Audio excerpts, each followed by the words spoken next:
Hello and welcome to another edition of Mama's Gone Wild. I'm Nikki Woods. I'm Mary Boyce. And it is National Anti-Bullying Month, correct? That's what we're celebrating. And in honor of, or to bring awareness to, or to talk about at the very least, we have Trey Chaney of HBO's The Wire. How are you?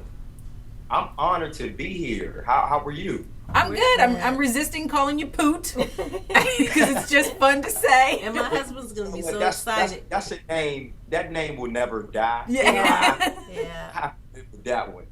My husband's a huge fan of The Wire. We have the box set and everything, so he'll be excited. Definitely. That's a good little. Well, we are honored to have you here, and I'm just interested. I know that you are all in when it comes to this campaign. I mean, you're on tour, you're interviewing about it, you're speaking out. Yeah, Why did you decide that it was important for you to get involved with this issue? Well, I just feel as though, with platforms such as, the HBO series The Wire, and then I played the film with one of the hottest rappers in the game, Meek Mill, the film Streets. That allowed me a platform to introduce another talent of mine to the world, which was hip hop music. But I said, if I'm going to introduce this other talent of mine to the world, I want to go against the grain and talk about issues that really affect today's society in hip hop. So what I said was, why not pick an issue like bullying, which, as a young kid, I experienced it. And plus I got a 7-year-old son who hasn't really experienced it yet. But, in order to prevent that, I said, I'm going to tap into these young people's minds because they're into hip hop music, they're into social media. And I wanted to create a video and a song that was like an anthem for individuals to stand up against bullying. Because, just reading in the news, you see individuals like these kids, they don't want to wake up for school in the morning. They, even to the point where it could get even worse, where it's like this whole suicidal type thinking pattern. Right. And, with different issues of that nature, I say, if I have a voice, and if I'm, they consider me a celebrity, why not go out and use what I have to uplift young people to stand up against bullying and to figure out different ways to come together with the teachers, the school system, in order to help this problem that we have in America today. Right. I mean, I think that's great. And I think another aspect of it, which you probably cover, is that some of the kids that listen to your music, they're actually bulliers themselves, and they need to come to grips with that, with why they have these negative feelings about other people and why they have to act out the way they do towards other kids.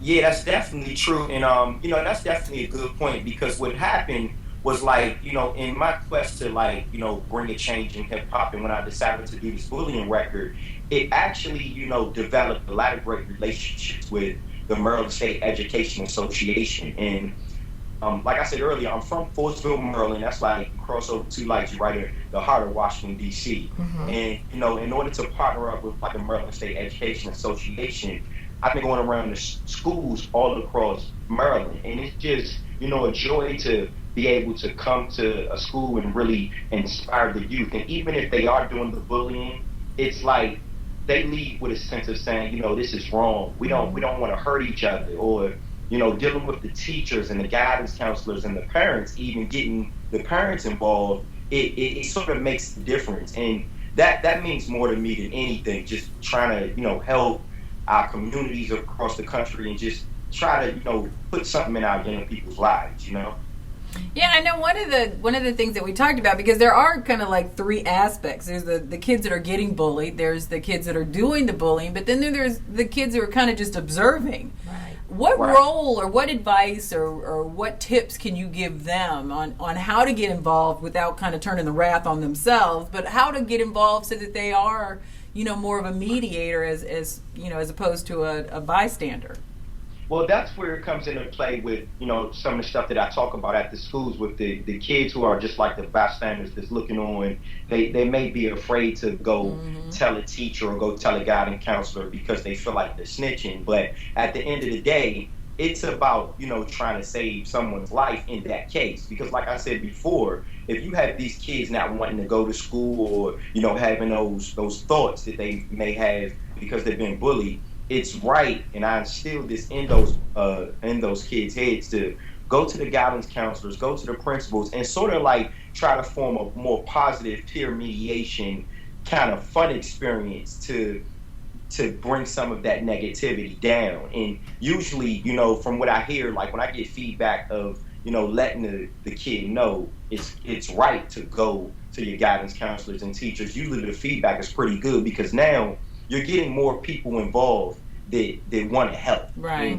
And at the end of the day, that's what this whole like campaign is about. And like I said, you know, just being able to, you know, touch these kids' lives and just let them know that I was once in their shoes. Because I even bring up my situation of when I was younger in middle school and high school, I was bullied because I was the shortest kid in school, you know, but at the end of the day, you know, some of my reactions of wanting to retaliate, or, you know, feeling like, oh, if I retaliate, then I can get over on whoever's doing the bullying, you find out that that usually doesn't work. It creates more of a bigger problem. So, you know, just having that assistance from my great teachers and my parents, just being there for me, and, you know, being able to get more people involved that want to do a positive, you know, thing with this whole anti-bullying campaign is like what I'm instilling in the heads of these young people's lives.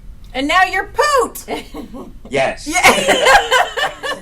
And where are those people? Where are those bullies now? Yeah.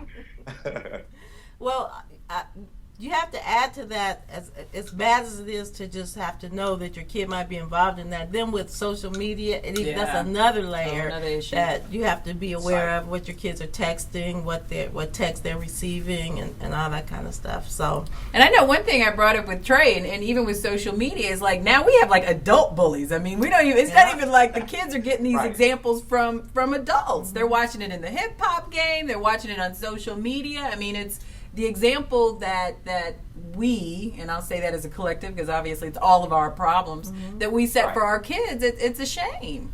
It is. It really is, you know, and that's why I said, you know, when I started like this whole campaign, it started off as me doing just like positive initiative music. So when you take some of the videos that I've put out and that I've received national attention for, I start off with talking about issues like fatherhood, you know, about how, you know, fathers, we definitely need to be more involved in our kids' lives, you know, no matter what. And then it kind of like goes into the whole educational system of when I created Radical Readers, you know, trying to get young people to read. Oh, I love that.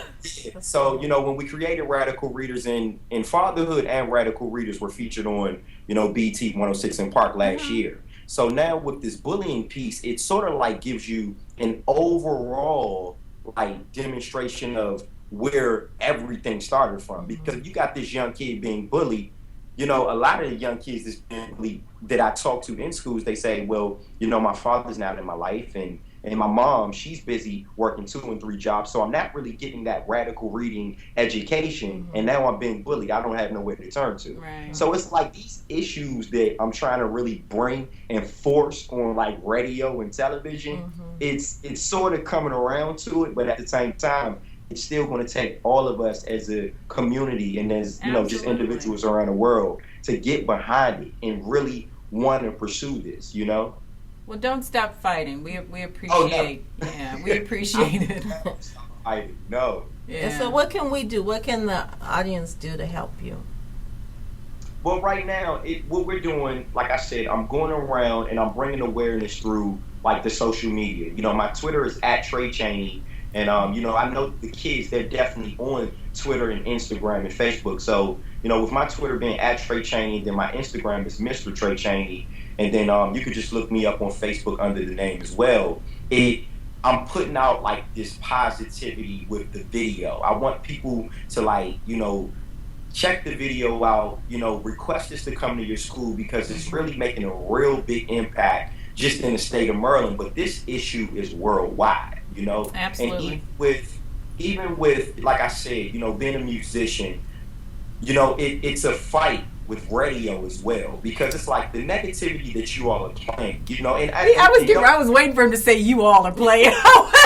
Yeah, don't get me wrong. Don't get me wrong. I'm a lover of all hip hop music, but I feel like in order for me to be different, I got to bring something positive to the game. So I said, you know, even with talking to radio, it's like, look, this is the type of record that you all should definitely be promoting and playing. You never know what radio and the power of TV can do to a young kid's life. If they're constantly getting fed whatever they're getting fed and downgrading women and watching, rappers go battle each other and commit acts of violence, then that's what's instilled in their head. So I'm trying to be like the sugarcoat, for hip hop and say, look, man, I feel as though I can really be, I'm not like the savior, but I think I can help as much as I can. I can contribute if y'all just, give the record a chance. I mean, and I'm gonna be honest, the record is on iTunes, and I know radio stations look at stuff like that. So it's like support. All I need is the support from people continuing to click on this thing, continuing to getting great interviews like I'm doing right now. This is my first Skype interview about it. He was so tickled. Real fun, So, we are going to post one of your music videos, and we're also going to post this interview, so we're really excited about that. But it is a process, and that's why I say don't quit, because it can be frustrating, and especially when you're trying to change the minds of a whole people and you're trying to do something good. So we will support you how we can, and like I said, we're definitely going to post a video, we're going to post the interview, we're going to follow you on Twitter, we're going to keep blowing it up. And we have sons, and we can have them follow you and all that. So do that, because I'm always like I'm so in tune into what's going on, and I'm constantly on what the young people are on. They're on social media, they're all over the place with the whole just internet period is their thing, so it's like if I can continue to let them see interviews such as this one and let them really watch how the Mike Bully video Stand Up for Our Future tells a story.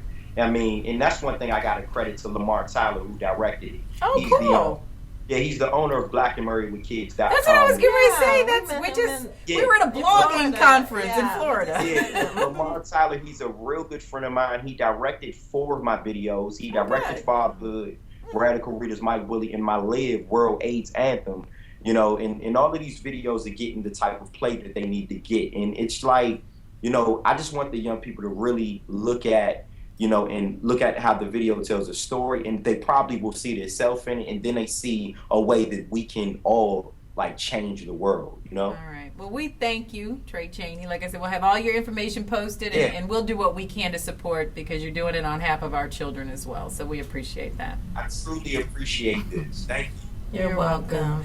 And we thank you for tuning in to another edition of Mama's Gone Wild. I'm Nikki Woods. I'm Mary Boyce. Stay wild.